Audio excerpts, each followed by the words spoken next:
Queridas amigas y amigos, lectores del blog El Santo Nombre. Es una alegría estar nuevamente juntos, ahora para la clase 19ª del curso de Fenomenología 2021, la clase 19 de este año. Vamos a abordar algunas cuestiones prácticas, breves ejercicios para nuestro cotidiano, algunos ya dichos, ya repetidos, pero que viene bien refrescar. Y vamos a tratar también algunos temas totalmente imprácticos, diría yo inútiles, salvo en lo que hace a cierta comprensión que se puede ir adquiriendo poco a poco de algunas cuestiones, cuya practicidad dependerá de la profundidad de nuestra ejercitación. Han llegado bastantes consultas, intercambios, ha habido intercambios fructíferos y vamos a tratar en este vídeo de abordar todas esas cuestiones que han ido llegando. Hay un participante nuevo que me parece que está visualizando las primeras clases, las primeras 10 clases del año pasado y que formula preguntas de mucho interés. También poco a poco, en la medida que podemos, iremos tratando sobre ellas. Aprovecho esto último para hacerles una aclaración a todos, a quienes recién llegan al curso y a quienes ya están.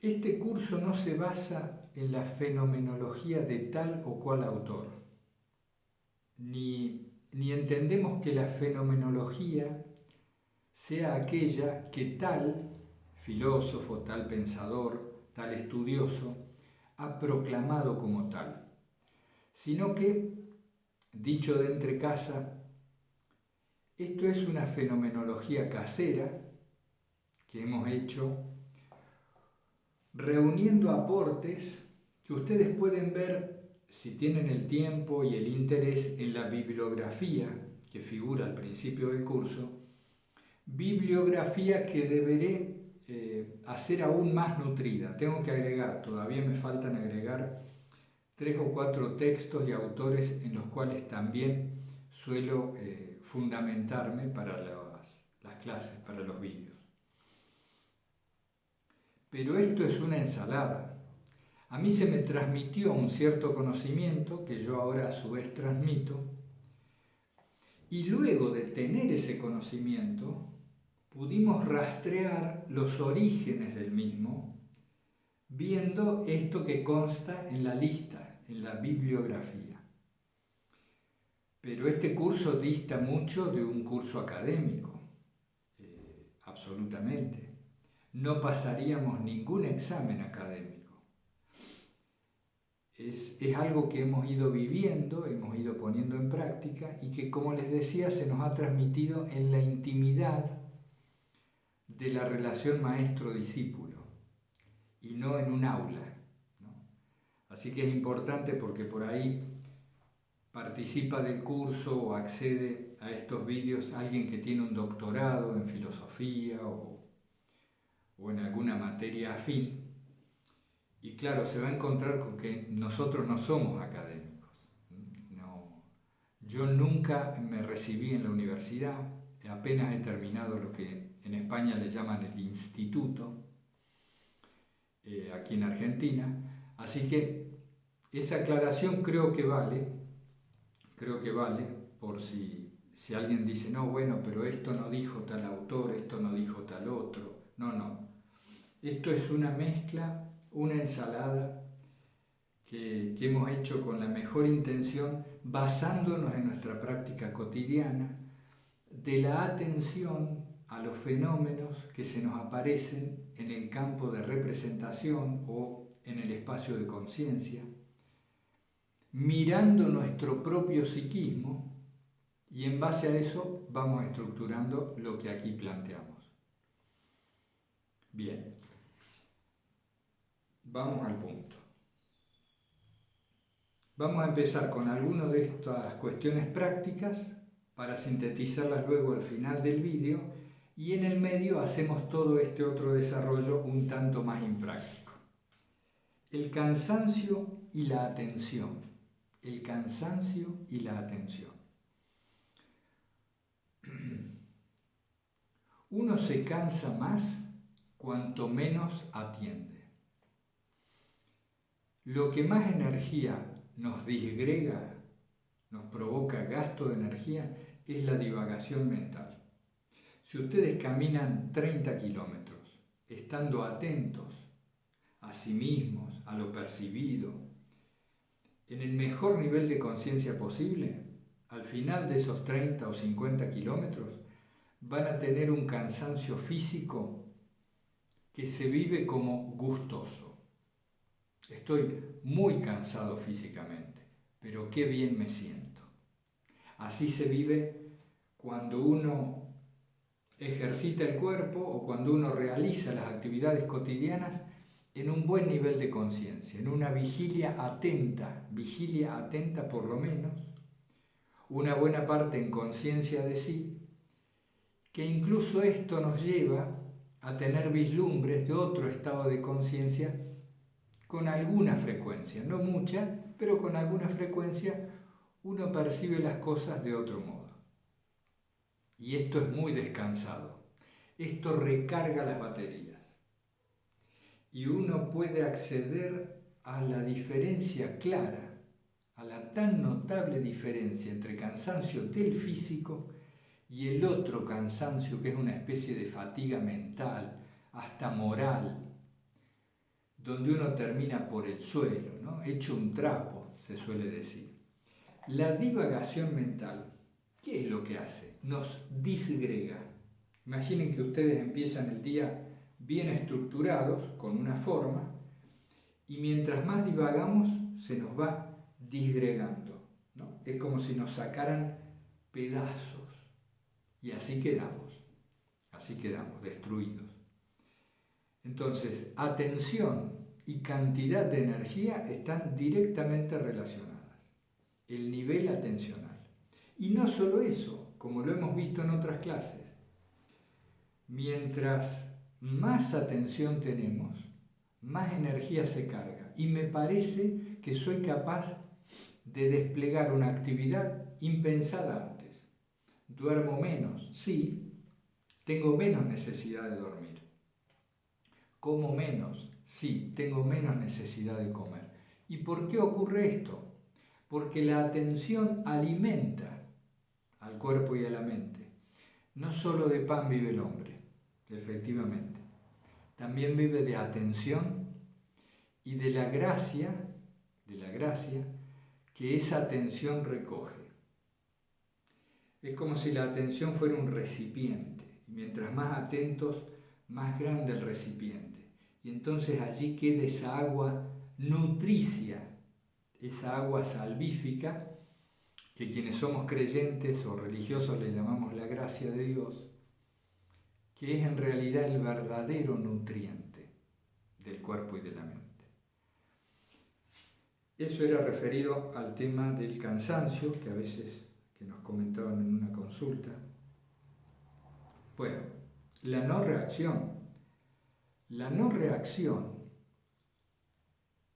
es una de las actitudes en las cuales nos deja la atención. Si estamos atentos, en un buen nivel de conciencia, empezamos a reaccionar mucho menos. Y al no reaccionar, toda la energía y la fuerza que se hubiera disipado en la reacción queda para nosotros. Empezamos a hacernos ricos energéticamente, a tener capital energético. ¿Por qué? Porque no reaccionamos. No se olviden de esta práctica de la no reacción, que en realidad es la práctica que sintetiza todo lo sugerido en el curso. Si alguien dice, bueno, pero usted en este curso que hablan de esto y del otro, ¿qué es lo que usted dice? Pues tratemos de no reaccionar, de permanecer atentos. Esa es la supersíntesis. ¿Qué más? Hay un ejercicio que comentábamos con un hermano, con un participante días atrás, que consiste esta práctica en ver las cosas como si se las viera por primera vez. Ustedes salen a recorrer el camino de todos los días en la ciudad donde viven desde hace muchos años y sin embargo hay un cierto emplazamiento interior que nos permite percibir como si fuera en una ciudad ajena, por primera vez. Hagan memoria de cuando han hecho turismo o cuando han tenido oportunidad de visitar un país extranjero o una ciudad distinta, cómo aparece la tendencia de observar con mayor atención, porque sabemos que no tenemos memoria de dicho lugar. Entonces aparece la expectativa de ver algo nuevo, de cómo son aquí las cosas, qué edificio hay por allá, qué paisaje por allá. Esto lo que nos revela en realidad es que habitualmente no miramos, sino que memorizamos. La memoria se sobreimprime a las percepciones. Entonces, en realidad es un truco esto de hacer como si lo viera por primera vez. Tienen que ponerlo en práctica y van a ver que enseguida le pescan la vuelta. No hay una receta. ¿Cómo hago para empezar a ver las cosas como por primera vez? Yo diría, lo más que puedo arrimar, lo más que puedo aproximar a una receta para hacerlo, es simplemente observar despejadamente, ponerse en una actitud aperceptiva, como mirar desnudamente. Y para esto requiere un pequeño tiempo. Requiero detenerme, mirar aquel edificio. Es como si lleváramos la mirada hacia atrás y decís, a ver, vamos a verlo bien. En algún sistema de meditación que conocimos muchas décadas atrás, esto se llamaba aprender a ver, mirar, de verdad. Y empiezan a aparecer los contornos, sombras, brillos, características del objeto observado que jamás habíamos tenido en cuenta. Si a esto le sumamos en la copresencia atencional aquello de estoy en una ciudad nueva, hago como que estuviera por primera vez en este sitio, esta mezcla de actitud y observación o de emplazamiento y observación nos puede permitir tener registro de esto y salir al mismo lugar donde vamos a hacer la compra y verlo como la primera vez. Esto también lo podemos hacer con las personas y puede ayudar a enfocarse en aspectos que mecánicamente no solemos enfocar. Por ejemplo, solemos mirar hacia adelante y hacia abajo, o si vamos a entrar a un negocio tenemos la mirada en esta altura. Puede servir también elevar un poco la mirada. Empezamos a percibir otros aspectos. Lo no mecánico siempre sirve, lo no automático. O sea que sí, ¿dónde va mi mirada automáticamente siempre? Atendamos a esto. Cuando camino, ¿miro la vereda? ¿Dónde miro? Bueno, eso modificarlo. Ya eso le pone una carga de no automatismo y por lo tanto de actividad no reactiva, que por lo tanto nos aumenta el caudal de energía. ¿Qué más? Ver como la primera vez, el cansancio y la atención, la no reacción y la carga de energía. El tema del elefante en la cocina, que tratamos el otro día, que ha dado mucha tela para cortar y hubo quienes me comentaron, sí, yo lo he visto, sí, me lo sospechaba, etc. Pero diría que el mayor porcentaje me dice, no lo veo, no veo el elefante en la cocina. Y algún otro participante me ha dicho, lo veo, no sé cómo sacarlo, no lo puedo desalojar. Es un tema excelente, todas estas observaciones son de mucha utilidad.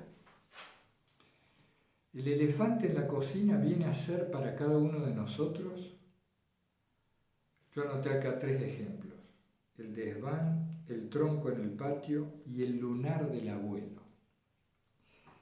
El desván, vieron que muchas veces en nuestra casa, en nuestro hogar, hay una habitación que se ha destinado a los trastos y a lo largo de los años se ha ido acumulando, se ha ido acumulando, se ha ido acumulando, hasta que en un momento todos los miembros de la familia han asumido implícitamente que eso va a quedar para siempre así.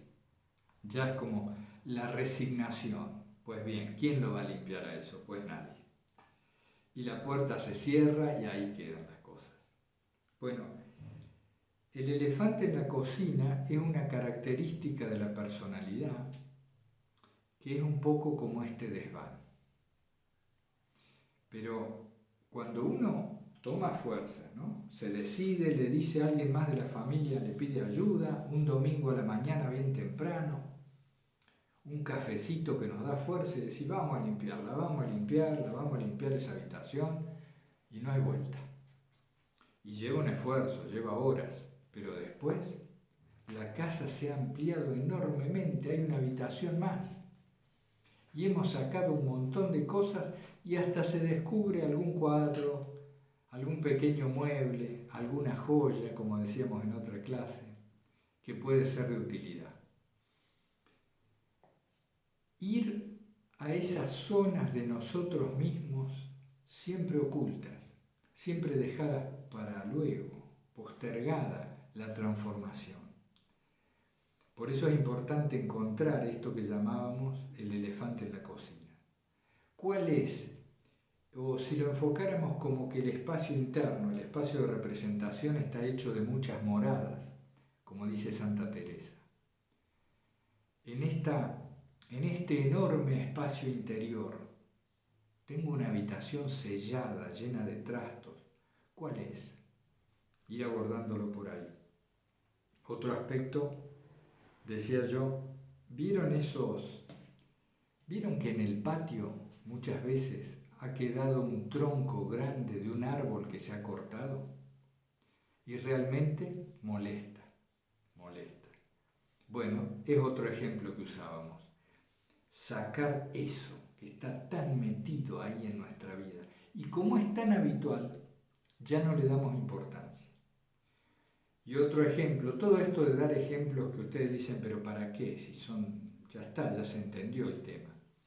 Los ejemplos sirven porque se anclan en la memoria. Y aunque no nos demos cuenta, facilitan la comprensión. Es como si llegaran a distintas profundidades de ese espacio de representación las comprensiones cuando se dicen ejemplificándolas. Por ejemplo, el lunar del abuelo. El abuelo tiene un lunar y la familia siempre lo vio con el lunar. Pero claro, a lo largo del tiempo el lunar le ha ido cambiando de color, se ha puesto más grande, se empieza a complicar la cosa. Hasta que un día dicen, abuelo, eso hay que ir y sacarlo, vamos, vamos, no te resistas, abuelo, pumba, fuera el lunar. Y la cara del abuelo es nueva, es como otro abuelo. Bueno, estos ejemplos todos van a lo mismo. Hay una característica en nuestra personalidad que es muy recurrente y muy habitual y que nos negamos a extirpar. ¿Por qué? Porque no hemos visto con claridad el daño que nos produce. ¿En qué sentido nos produce daño? Recordemos que aquí no estamos abordando las cuestiones desde un punto de vista moral ni religioso, sino diría energético. Nos hace mucho daño, nuestra propia sombra nos hace daño cuando no la vemos, cuando no la podemos iluminar. Y contrariamente a lo que nos parece, todas las cosas, y mucho más psicológicamente hablando, todas las cosas están muy relacionadas. Entonces nosotros quitamos eso de nuestra vida, comprendemos y por ende lo transformamos y cambian aspectos insospechados, ámbitos de nuestra vida que jamás hubiéramos pensado. Por eso decimos que a medida que uno sube en la montaña cambia el horizonte. ¿Y qué podemos hacer? ¿Cómo podemos contribuir a detectar esto que llamábamos el elefante en la cocina. Yo les decía el otro día, y lo conversábamos también con algunos, cuando yo menciono estos temas, cuando ustedes están escuchando esto, o mejor aún, cuando lo escucharon la clase pasada, aparecían involuntariamente algunas imágenes en vuestra copresencia. Y automáticamente también se iba produciendo un descarte. No, eso no, no, eso no.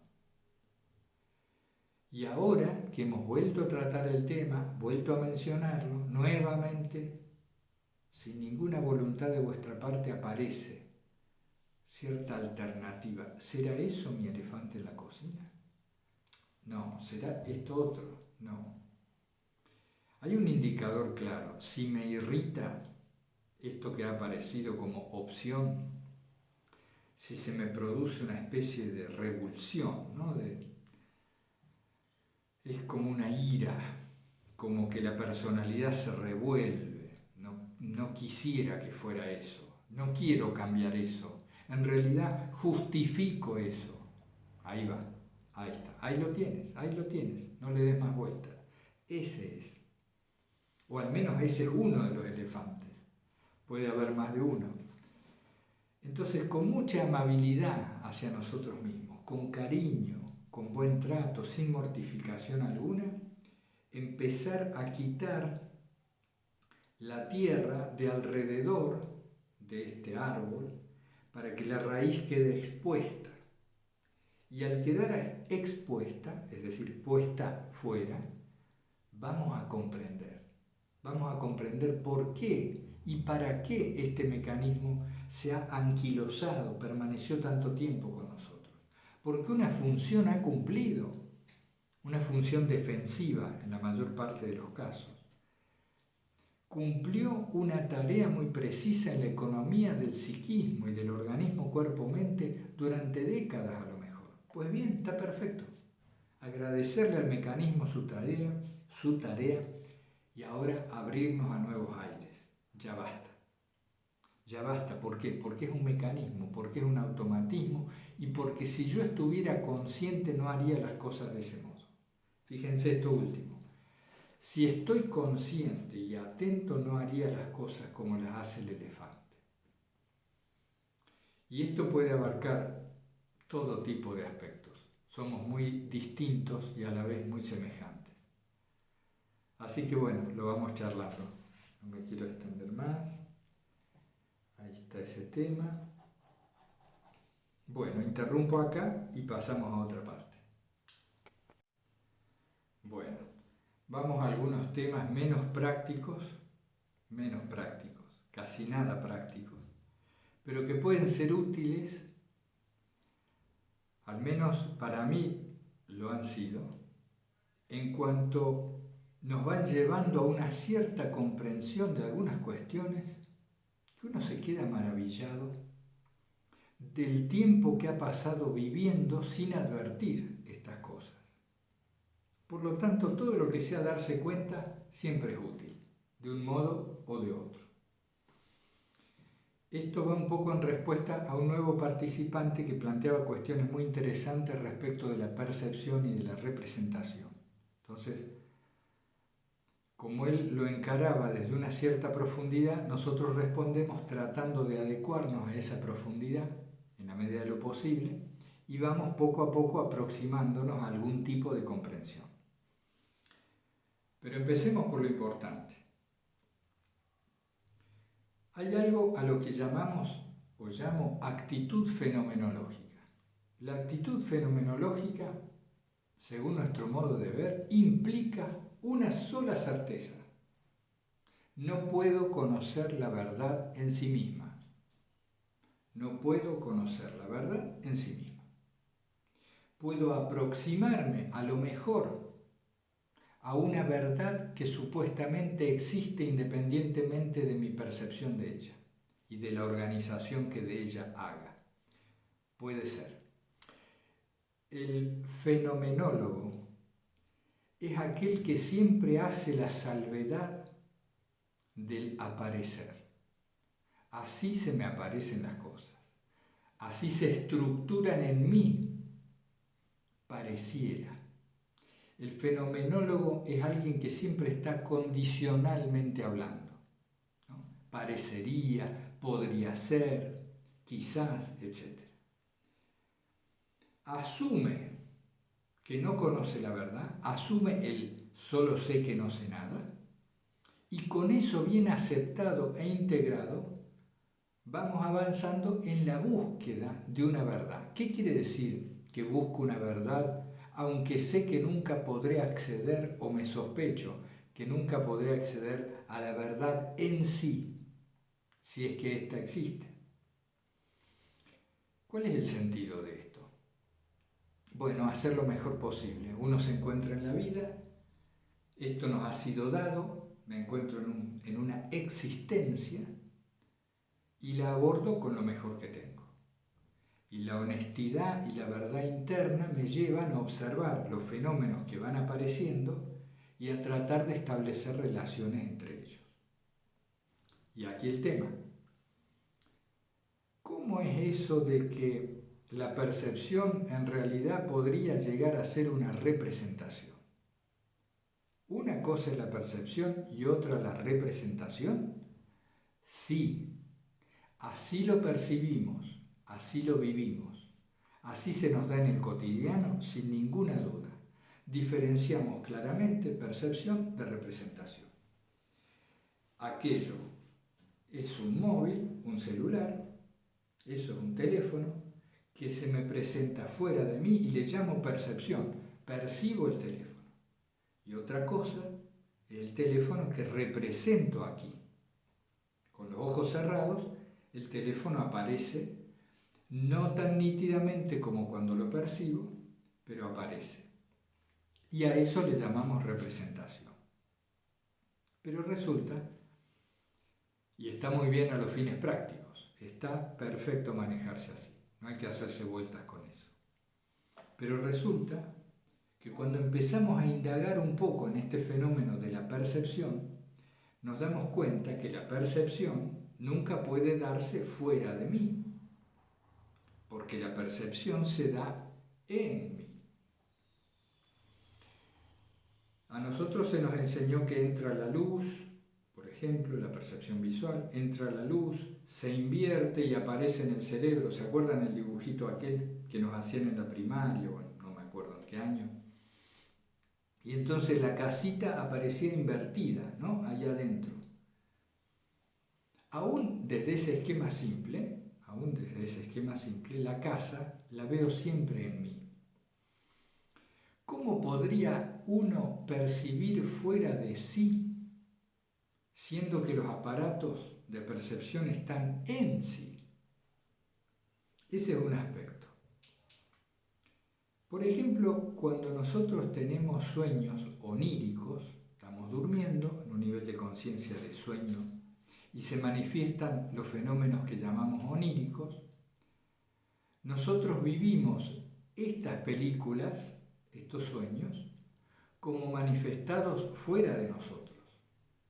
Mientras estaba soñando, yo creía estar percibiendo. Mientras yo estaba soñando, creía estar percibiendo, no representando. Pero este aquí que al cambiar el nivel de conciencia, esto es, el interruptor, el modo, la marcha en la que la maquinaria funciona, cambia el nivel de conciencia, el auto empieza a funcionar de otro modo, en otra marcha. Cambia el nivel de conciencia y yo caigo en cuenta que aquello que creía percepción era en realidad representación. Todo se estaba dando en mi mente, me digo, qué pesadilla. Menos mal que era solo mental. O también nos pasa, ¿no? Qué tristeza, ese sueño era muy agradable y no es real. Lo real es lo que percibo en este nivel de conciencia, de vigilia.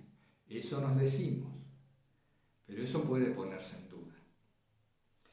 Resulta que lo que nos permite afirmar tan sueltos de cuerpo que una cosa es percepción y otra cosa es representación, tiene que ver con el grado de anestesia que tenemos de nuestra piel y de la percepción, vamos a usar esos términos porque no tenemos otros.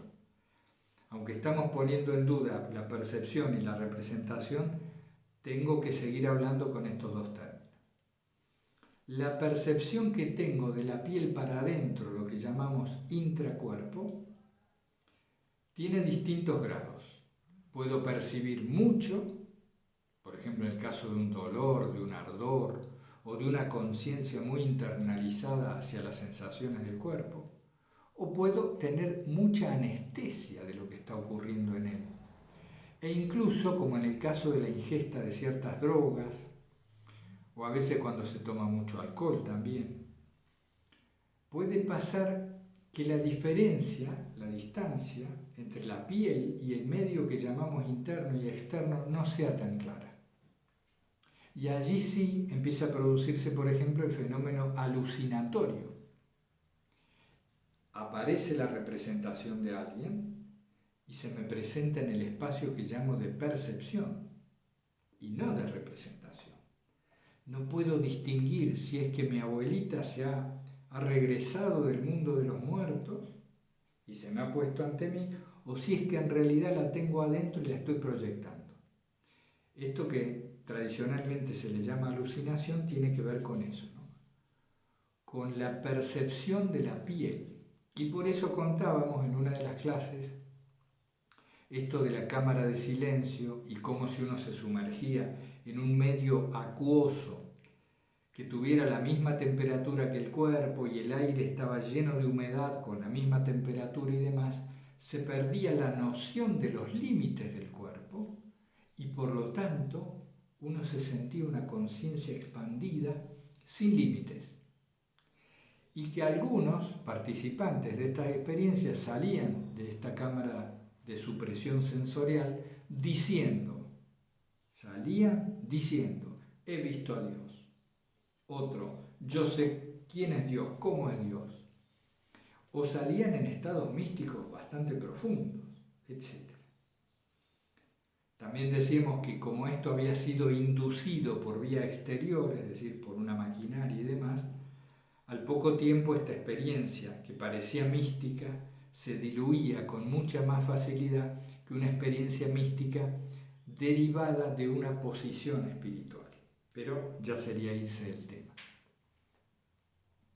A ver cómo ordenamos esto. Cuando digo que percibo, represento. En realidad represento. Digo que percibo porque la representación se ubica en un punto del espacio de representación mucho más superficial y exterior, y entonces se me presenta como afuera. Esto es claro en los sueños. Indaguemos en esto de lo onírico y veamos cuán convencidos estamos de percibir mientras soñamos. Bueno, la vigilia también es, fenomenológicamente hablando, representación. No puede ser de otro modo, porque no puedo percibir fuera del cuerpo. Toda percepción es representación simplemente porque la percepción no puede darse fuera de mí, solo en mí. Vamos poco a poco aproximándonos. Voy a utilizar algunas categorías que a todos nos son habituales para ver si por otro lado aportamos un poco a este intercambio. Bueno, yo les aclaré que esto era ocioso. Estos temas eran imprácticos. Categoría el tiempo, el espacio, el objeto, el sujeto y el significado. Tiempo, espacio, objeto, sujeto, significado. Todo esto digo enmarcándolo en el tema de la percepción, la representación y posibles diferencias o no entre estas dos cuestiones. ¿Han visto cuán habitualmente nos referimos a ciertas cosas que damos por sentadas y en realidad no tenemos la menor idea de aquello de que se trata? ¿Cómo puede ser?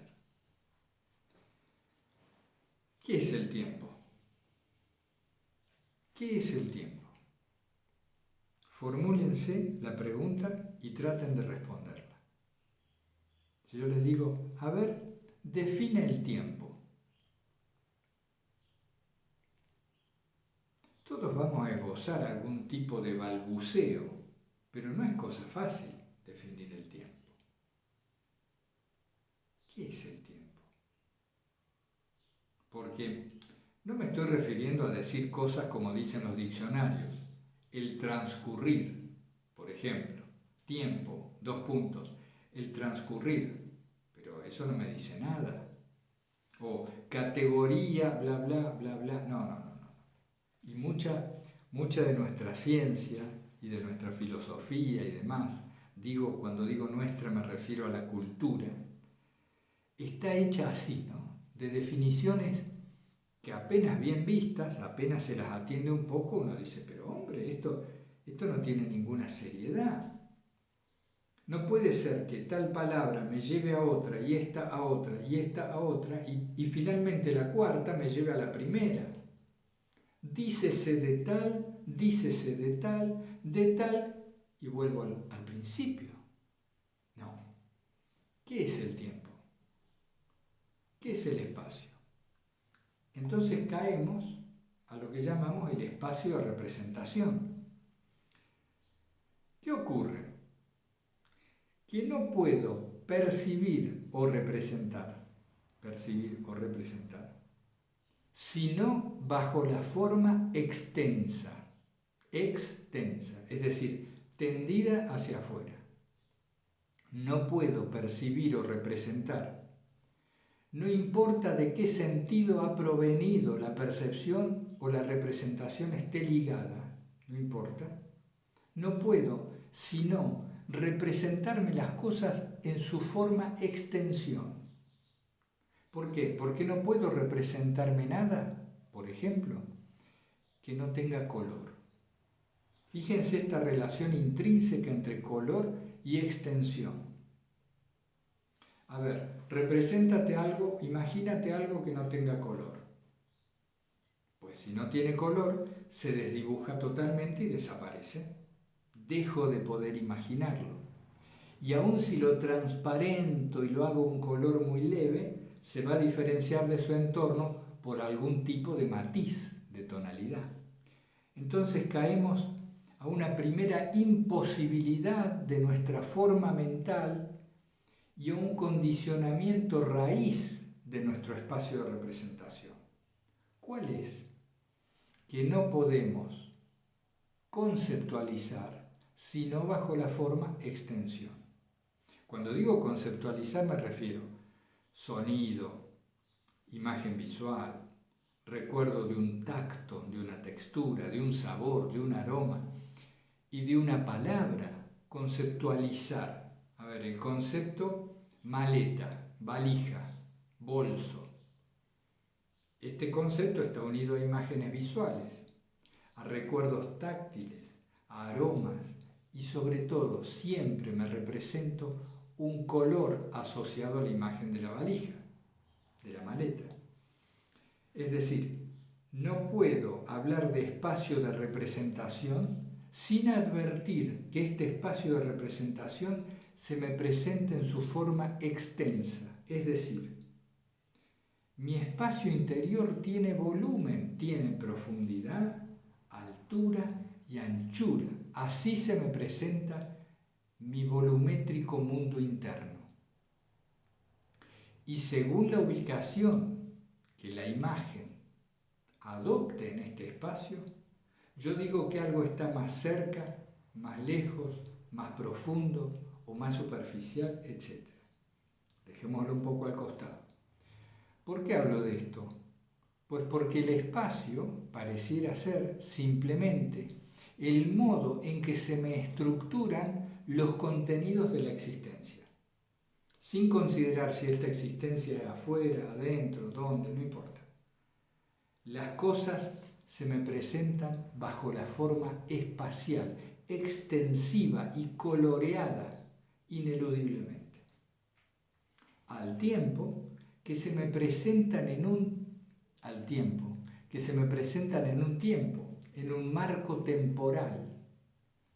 Nada se me presenta fuera del tiempo. Pero todavía no sabemos qué es el tiempo, ¿no es cierto? No sabemos. Intuimos. Este objeto de percepción o de representación, tiene una duración, es decir, aparece y se desvanece, aparece y se desvanece. Y a eso yo le llamo tiempo, a este aparecer y luego desvanecerse. Y como tengo memoria, como he filmado la película, veo el surgimiento, crecimiento y desarrollo y la disolución del fenómeno en mi espacio de conciencia. A eso le llamo tiempo. Y también es un condicionamiento ineludible de nuestra forma mental, de la manera en que articulamos la experiencia de estar vivos. Las cosas se me presentan bajo la forma extensa y bajo la forma durable, de la duración. ¿Qué quiere decir que las cosas duran? Que las fijo, las detengo. Hace algo la mente que detiene el fluir de la experiencia. Lo detiene, porque si no, no puede interactuar. Pareciera ser, dicen, que lo que se manifiesta es un flujo indeterminado, el que nosotros vamos fijando. Y al fijarlo lo podemos ver, estudiar, representar, hablar de ello y vivir en una existencia en la cual nos sentimos sujetos rodeados de objetos. Esto se nos da en un marco espacio-temporal que no se pueden separar. El espacio y el tiempo no se pueden separar. No podemos nosotros separarlo. Son la misma categoría, tienen la misma raíz y son como si fueran las dos manos de un mismo cuerpo. El espacio-tiempo. El espacio-tiempo, si lo examinamos con atención en nuestra propia experiencia, son el modo en que se da todo. Cualquier cosa que se dé, cualquier cosa de la que nos hagamos conscientes, es espacio-tiempo. Se nos da en ese marco. Y hay dos condicionamientos más. Nos sentimos sujetos percibiendo objetos. Por eso les decía de estas 4 categorías. Estos intríngulis totalmente imprácticos. ¿A dónde vamos?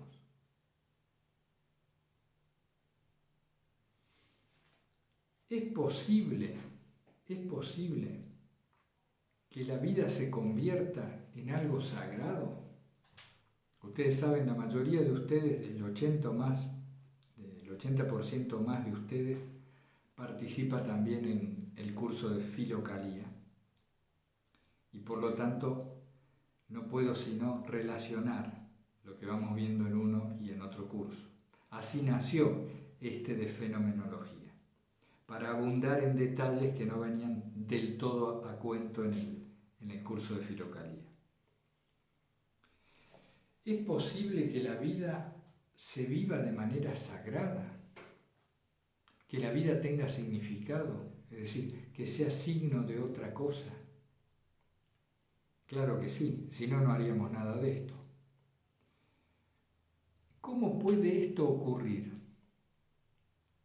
Esto ocurre si empezamos a estar cada vez más conscientes del tiempo, del espacio, de nosotros como sujeto de los objetos y a la vez de ese marco atencional que siempre mencionamos, que es el famoso testigo.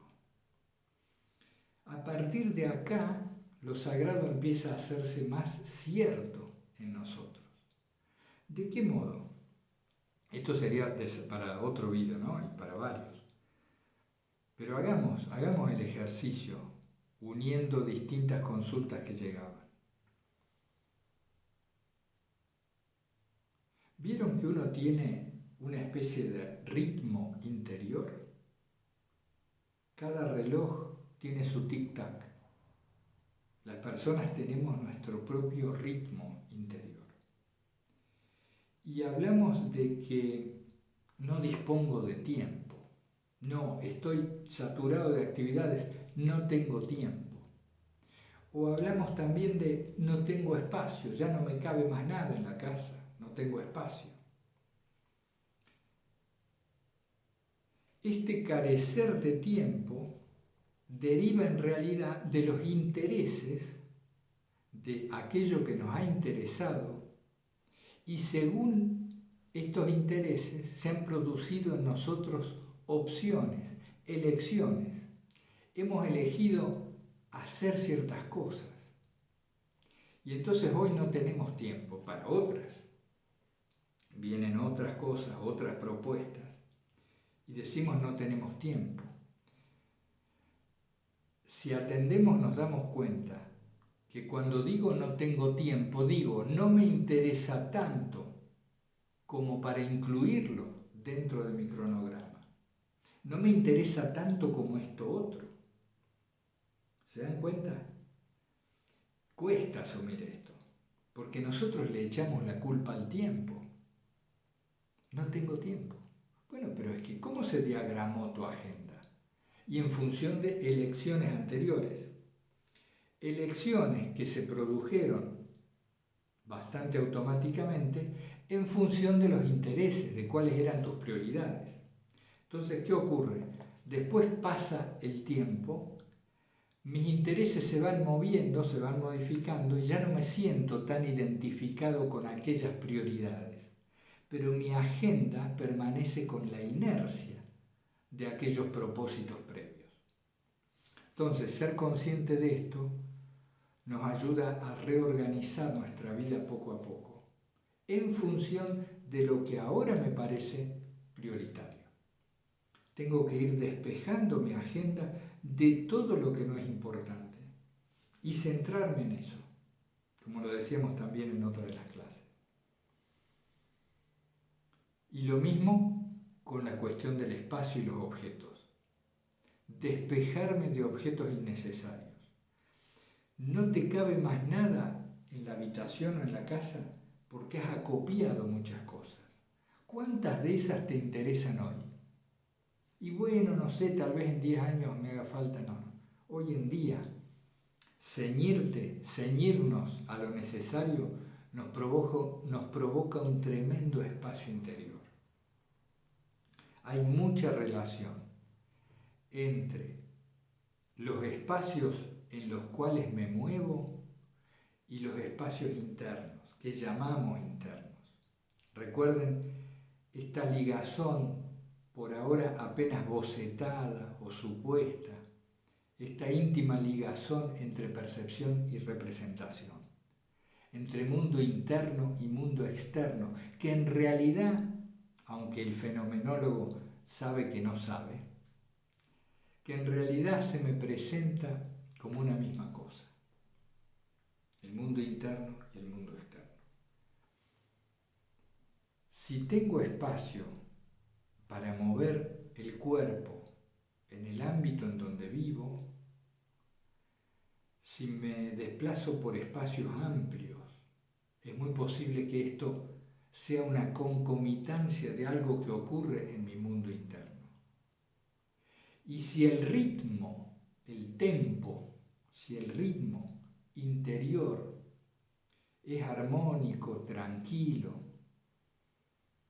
si es un tiempo espaciado, muy probablemente mi agenda no esté tan recargada y tenga tiempo de descanso, de contemplación y oración, mis ratos de lectura, mi tiempo para no hacer nada, que pueda preparar la comida con tiempo, comerla con tiempo, etcétera, etcétera. Un tempo. Entonces, había algunos antiguos que habían centrado su atención en esto, ¿no? En todo esto que venimos hablando, toda esta mezcla, esta mezcolanza, esta ensalada.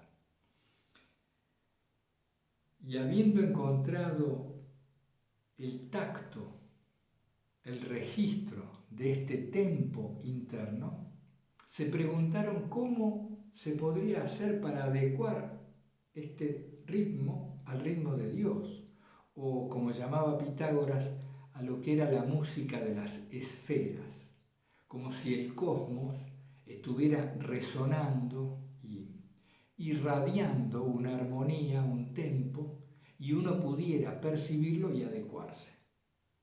Es otra manera geométrica, musical, interesante, de hablar de la voluntad de Dios. Cómo nos adecuamos al tempo, al ritmo, al compás que irradia la gracia, que Dios transmite. Porque si encontráramos eso, resonaríamos en lo sagrado. Sería solo de ponerse a tono, escuchar la nota que se está tocando en todo momento y vibrar en consecuencia. Entonces, tratando de aterrizar esto un poco a lo práctico y divagar menos,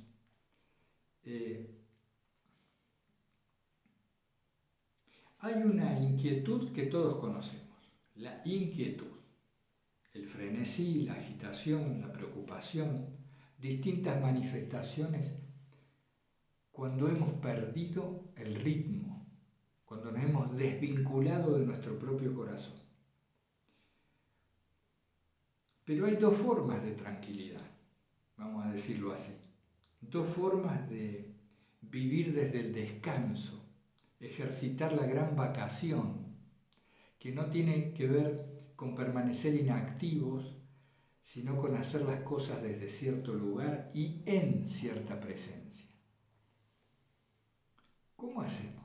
Hay dos formas de tranquilidad en principio. Una de ellas es la tranquilidad que buscamos, ¿no? Entonces decimos, bueno, estoy inquieto, me siento ansioso, caramba, angustia, etcétera, preocupación, bueno, a ver, respiramos, relajamos el cuerpo, hacemos oración o meditación, organizamos el día, reestructuramos las cosas, etcétera, etcétera, y bueno, esto produce una mejora. Empezamos a comportarnos con más tranquilidad. Pero es como si fuera como si estuviéramos tranquilos, como si estuviéramos tranquilos, ¿no? Es genuino, está bien, es un paso. Vamos transformándonos en más tranquilos. Tratamos de moderar nuestros movimientos, de sosegarnos. Y hay otra tranquilidad que nace de adentro, que no se busca, ni se planifica, ni se nada. Es una resonancia interna entre lo contemplado y lo que se está viviendo. Mejor dicho, es un vivir contemplando.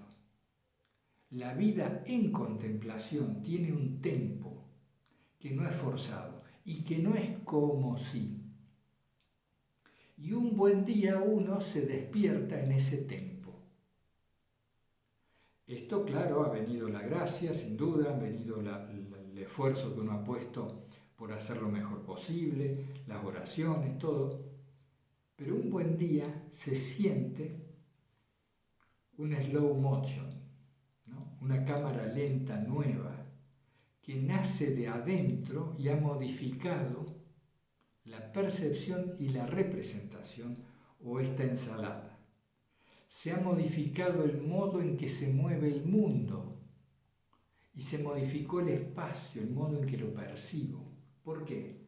Porque algo cambió del cuerpo para adentro, de la piel para adentro.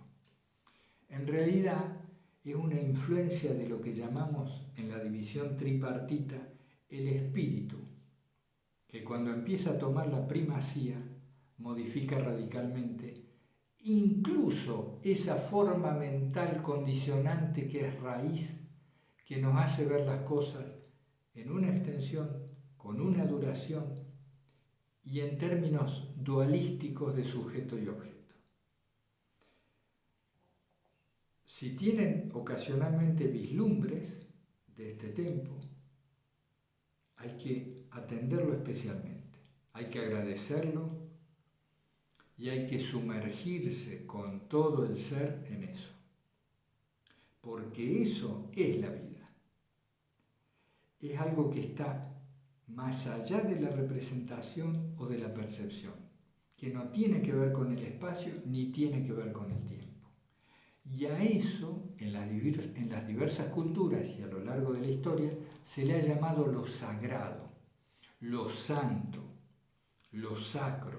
¿Por qué? Porque está separado. Esta palabra alude a algo que es distinto, viene de otra parte. Por eso se ha mencionado la irrupción de lo sagrado, como ha sido por caso la encarnación de Jesucristo. Es una irrupción de un mundo en este mundo, del mundo celestial en el mundo terrenal, por ponerlo en palabras. Bueno, tengan en cuenta, son todas aproximaciones, no podemos hacer sino aproximarnos, porque ¿cómo terminaríamos un tema? Es imposible. Siempre nos acercamos, nos alejamos, probamos, vamos rastreando o buscando el aroma de la verdad que sabemos no podemos alcanzar, condicionados como estamos. Y cuando nosotros decimos, nos hemos acercado a algo más verdadero, por una cuestión de encaje, ya lo hemos dicho, ¿se acuerdan? Cuando muchas piezas del rompecabezas encajan, decimos esto es verdad. No hay más que eso. Bueno, les destaco esto del tiempo y del no tengo tiempo, que en realidad resulta de intereses y de decisiones previas o de elecciones que se han producido previamente. Tengámoslo en cuenta. Porque es como que hay dos maneras de ver las cosas, ¿no? Como en la superficie o más de fondo. Cuando miramos superficialmente, decíamos, ¿se acuerdan, por ejemplo? Tú me has hecho sentir mal. Con eso que me dijiste, me has hecho sentir mal. Después indagamos un poco y decimos, no, mira, se ha producido en ti una reacción, pero no es que el otro te hizo sentir mal. Vete tú a lidiar con tu reacción y vas a ver que eres mucho más independiente de lo que ocurre fuera de ti y que te pueden insultar y decir esto y aquello y no se produce una agitación o una reacción. Cuando indagas, comprendes los automatismos y demás. Entonces, el modo superficial es, tú me hiciste enojar. Ese lo corro a un costado y digo, no, se están produciendo aquí reacciones, indago y demás. Bueno, el modo superficial dice, no tengo tiempo para hacer tal cosa. ¿No tienes tiempo? Vamos más adentro. La agenda que tienes resulta de las opciones que se tomaron antes. ¿Te siguen interesando las mismas cosas? Porque si no, estás encadenado a opciones anteriores. Reformula tus opciones en función de las prioridades del hoy. Realmente estoy consagrado a esto, quiero esto y aquello otro, pues vamos a limpiar la agenda. Ese tema me parece que es interesantísimo, ¿no? Para nuestro día a día. Lo mismo con el espacio. No tengo espacio, ¿no tienes? Y acordarse que están muy ligados. Mientras más tiempo tengo, más espacio tengo. Concomitan. Y eso se manifiesta en lo que llamamos fuera de mí y se manifiesta en mí. La prisa va desapareciendo. Bueno, a ver, cuando digo que percibo, represento, todo se presenta bajo la forma extensión y duración. El ver las cosas como espacio es un estirar hacia afuera y el ver bajo la forma tiempo es un endurecer, un fijar las cosas para poder procesarlas. Son temas que a quien le gusta resultan interesantísimos. El ritmo interno, bueno, veo si queda algo más y terminamos. Bueno, amigos y amigas, esto era más o menos lo que teníamos previsto para esta clase, para este vídeo, la que sería la 19ª de Fenomenología de este 2021. El tempo, los tiempos de la continuidad del curso, siguen siendo en función del intercambio que se produzca, de las consultas que surjan, y cuando haya un cierto volumen para hacer un vídeo. Así que no sé cuándo, si será de acá una semana, de acá 2 semanas, lo vamos viendo. Con esto del tiempo también, del tempo, del ritmo, de la armonía, del espacio y demás, es importante que no hablemos por hablar, ¿no? Trato de estar atento a esto. Entonces, en muchas ocasiones me parece ya haberlo dicho todo, porque uno dice, caramba, pero ya está, ya basta de palabras. No la atontes a la gente con palabras. Por eso creo que esta mecánica, esta forma de que cuando aparezcan consultas las respondemos, se adecúa más a un ritmo vivo, ¿no?, del curso. Distinto a Filocalía, donde tenemos una serie de autores y los vamos desarrollando hasta que agotemos el recorrido aproximado por esos autores. Así que en esto vamos viendo, tranquilos. Si pasara un tiempo más o menos extenso sin que surgieran nuevas inquietudes o consultas, lo cerramos, le hacemos un cierre y listo. Queda ahí como una hermosa experiencia que podemos ir sacando información cuando necesitemos. La cuestión creo que es la aplicación práctica de estas cosas, si podemos sacarlas, bajarlas a lo práctico. Más allá de la continuidad de los vídeos, sí vamos tratando de mantener contacto siempre, personalmente, y podríamos hacer alguna especie de retiro o de encuentro cuando le diéramos cierre al curso de Fenomenología. Algún encuentro, podrían ser 2 o 3 días, donde nos encontráramos virtualmente. A la mañana se plantea una ejercitación, tanto por escrito como vivencial, un breve ajuste a media tarde y un cierre de cada jornada, ¿no? Ese es el esquema de retiros habitual.